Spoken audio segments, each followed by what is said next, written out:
अस्सलाम वालेकुम दोस्तों, मैं हूं इमरान और आप देख रहे हैं सीके स्वैग। मैंने आपको अपनी लास्ट वीडियो में बताया था कि मैं जा रहा हूं अज़रबैजान इंटरनेशनल ट्रैवल के लिए। आपको किन चीज़ों की ज़रूरत पड़ेगी और किन मुश्किलात और किन आसानियों का सामना करना पड़ेगा, ये सब मैं आपको बताऊंगा और साथ में अज़रबैजान भी आपको इंशाल्लाह घुमाऊंगा।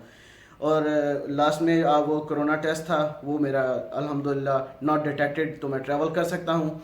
और अगर किसी दोस्त ने कोरोना के बारे में कि जाने से पहले आपका टेस्ट कैसे होना, तो मेरी लास्ट वीडियो आप लोग देख सकते हैं। इसमें मैंने एक और चीज़ भी बताई थी आप लोगों को, वो बहुत ज़रूरी है कि आप अज़रबैजान में अगर जाएं तो आप अपनी पाकिस्तानी करेंसी बिल्कुल साथ में नहीं रखें, क्योंकि अज़रबैजान में पाकिस्तानी करेंसी एक्सचेंज नहीं होती।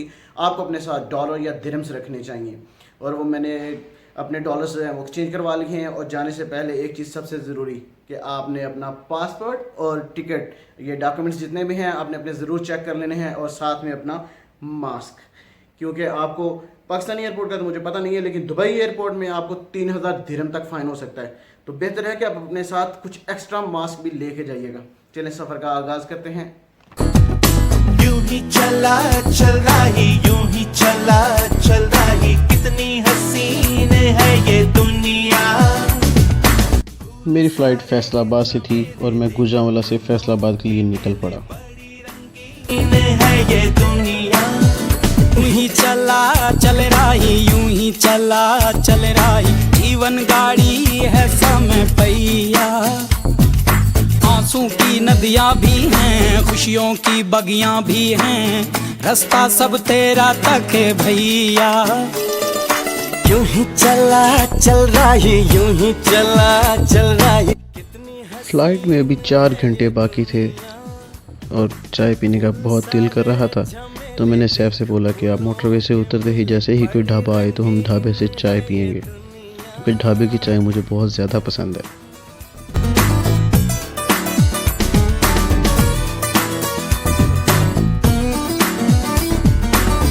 ना ना है ना ना,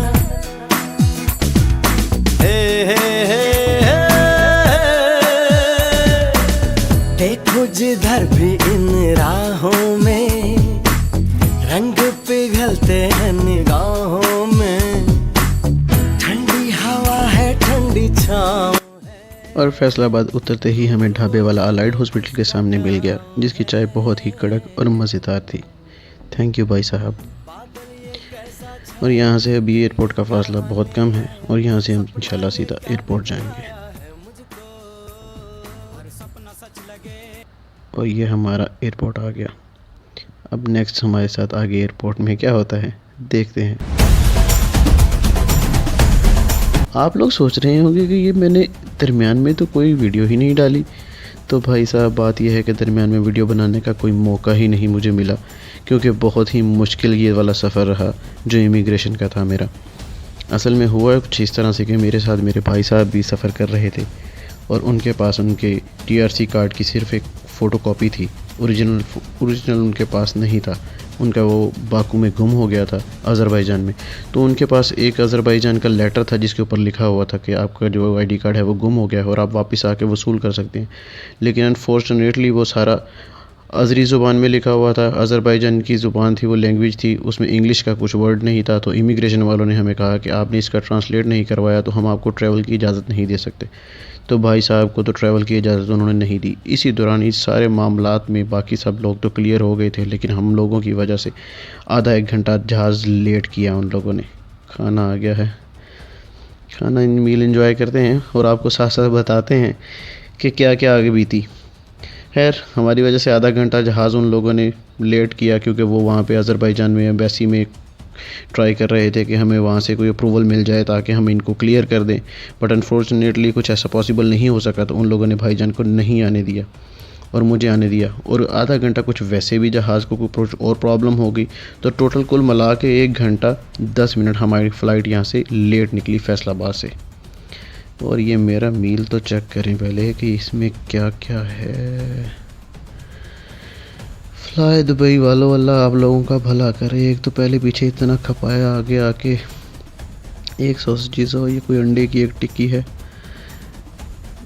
पता नहीं क्या है। खैर इंजॉय करते हैं, देखते हैं क्या क्या है, टेस्ट करते हैं। और उन्होंने मुझे तो क्लियर कर दिया, भाई को क्लियर नहीं किया, जिसकी वजह से हमारा फ़्लाइट भी 1 घंटा 10 मिनट हमारी फ़्लाइट टोटल लेट हुई है। और अब आगे दुबई में देखते हैं क्या बनता है, क्योंकि दुबई में मेरी फ़्लाइट जो थी वो 1 घंटे बाद की नेक्स्ट फ़्लाइट है मेरी। उस फ़्लाइट का तो कुछ होना हो, इस च्यूंटी का तो कुछ करना पड़ेगा। उस फ़्लाइट का तो देखते हैं दुबई एयरपोर्ट पे पहुंच के कि वो फ़्लाइट हमें मिलती है या नहीं मिलती, और नेक्स्ट क्या बनता है ये तो दुबई एयरपोर्ट पहुंचने के बाद ही पता चलेगा।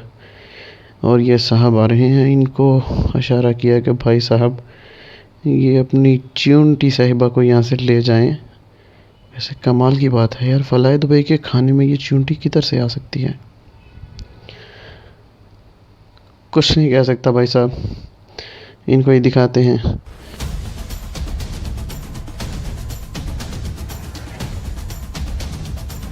और भाई साहब को तो मैंने दिखाया तो उन्होंने फ़ौरन अपोलोजाइज़ किया और साथ ही मुझे एक नया मील दे दिया, जबकि फ़्लाई दुबई वाले तो ये पानी का एक गिलास भी एक्स्ट्रा नहीं देते, फ़ौरन आपसे चार्ज करते हैं। तो आज तो इन्होंने कमाल ही कर दिया। और ये दुबई एयरपोर्ट आ गया है, जहाज़ हमारा लैंड कर रहा है अल्हम्दुलिल्लाह। अब नेक्स्ट फ़्लाइट का स्टेटस चल के देखते हैं कि क्या बना। और ये दुबई एयरपोर्ट पहुंचने के बाद मुझे पता चला कि मेरी नेक्स्ट फ़्लाइट जो है वो जा चुकी है। फिर भी यकीन नहीं हुआ, सोचा बोर्ड पे चेक करता हूँ फ़्लाइट को। बोर्ड पे फ़्लाइट को चेक किया और यहाँ पे फ़्लाइट का कोई स्टेटस नहीं आ रहा था, क्योंकि वो फ़्लाइट यहाँ से फ़्लाई कर चुकी थी। तो जो फ़्लाई करने वाली फ़्लाइट्स हैं सिर्फ उन्हीं का स्टेटस आ रहा है। उसके बाद इमिग्रेशन वालों ने हमें कुछ वेट करने के लिए बोला। असल में मेन प्रॉब्लम यह है कि कोरोना की वजह से मेरी कोरोना की रिपोर्ट आज शाम को ख़त्म हो जाएगी और नेक्स्ट फ़्लाइट अज़रबैजान की जो है वो कल है। तो जो मेरी कोरोना की रिपोर्ट है वो कल तक के लिए वैलिड नहीं है, इसलिए हमें बहुत परेशानी का सामना करना पड़ेगा। ये तो बहुत मुश्किल हो गया, क्योंकि अगर हम यहाँ पे भी रुकते हैं तो हमें कोरोना की रिपोर्ट दोबारा करवानी पड़ेगी। और ये इमिग्रेशन वालों ने हमें कुछ कूपन दिया और हमें बिज़नेस क्लास लाउंज में कहा कि आप वेट करें, आपको हम बताते हैं कि क्या करना है। तो मैंने अपना PSP निकाला और अपनी टेंशन को दूर करने के लिए आराम से गेम खेलना स्टार्ट किया। भाई साहब आए, कुछ पेपर दिखाया और चले गए। लेकिन मैं सबको भुला के अभी आराम से अपने PSP पे प्रिंस ऑफ पर्शिया खेल रहा हूँ, ताकि कुछ परेशानी कम हो सके। लेकिन असल बात तो यह है कि दिमाग में परेशानी तो चल रही है कि क्या बनेगा। असल में कोरोना नहीं होता तो नेक्स्ट फ़्लाइट में हमें ये लोग भिजवा देते, लेकिन कोरोना की वजह से हमारी रिपोर्ट आज शाम को ख़त्म हो जाएगी, तो कल वाली फ़्लाइट में हम कभी भी ट्रैवल नहीं कर सकते। अज़रबैजान हमें एंट्री नहीं देगा। काफ़ी देर वेट किया, आराम भी किया। उसके बाद हमें बताया गया कि हमारी नेक्स्ट फ़्लाइट 3 दिन बाद है, तो हमें 3 दिन इसी एयरपोर्ट पर रहना है।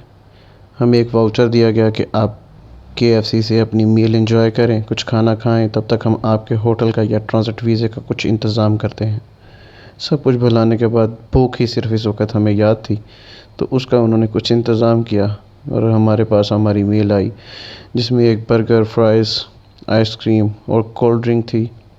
एक नाइस सा स्पून भी है आइसक्रीम के लिए। ये सब खाने के बाद दिमाग में वैसे एक चीज़ तो ये चल रही है कि अब ये हमारे साथ क्या करने वाले हैं। ये हमें ट्रांजिट देंगे, तो ट्रांजिट के बाद हम वापस आएंगे तो कोरोना का क्या करेंगे। लेकिन इन लोगों ने हमें होटल में ही स्टे करवाया, जो कि टर्मिनल 3 पे था। दुबई इंटरनेशनल होटल टर्मिनल 3 पे इन लोगों ने हमें शिफ्ट किया बस के ज़रिए, और हमें बताया गया कि कल हमारा कोरोना का टेस्ट दोबारा किया जाएगा दुबई एयरपोर्ट पर ही, और उसके बाद हम 3 दिन के बाद नेक्स्ट फ़्लाइट के पे हमें ये लोग अज़रबैजान बाकू में भिजवा देंगे। इसके साथ ही हमारी आज की ये वीडियो इख्तिताम को पहुंची, और ये सफ़र अभी इख्तिताम को नहीं पहुंचा। इस सफ़र के बारे में हम बाकी जो होटल और अगले 3 दिन हैं इनके बारे में मैं मज़ीद आपको अपनी अगली वीडियो में बताऊंगा। अभी हम बहुत थक चुके हैं, तो चल के देखते हैं कि होटल कैसा हमें मिलता है और किस तरह से हम ये 3 लोग 3 दिन के लिए ये हमें कैसा रखते हैं यहाँ पे। दोस्तों, हमें लाइक और सब्सक्राइब ज़रूर कीजिएगा और बेल आइकन को ज़रूर प्रेस कीजिएगा, ताकि मेरी नेक्स्ट आने वाली वीडियो आपको फ़ौरन से मिल जाए। आप लोगों का बहुत बहुत शुक्रिया। Thank you for watching.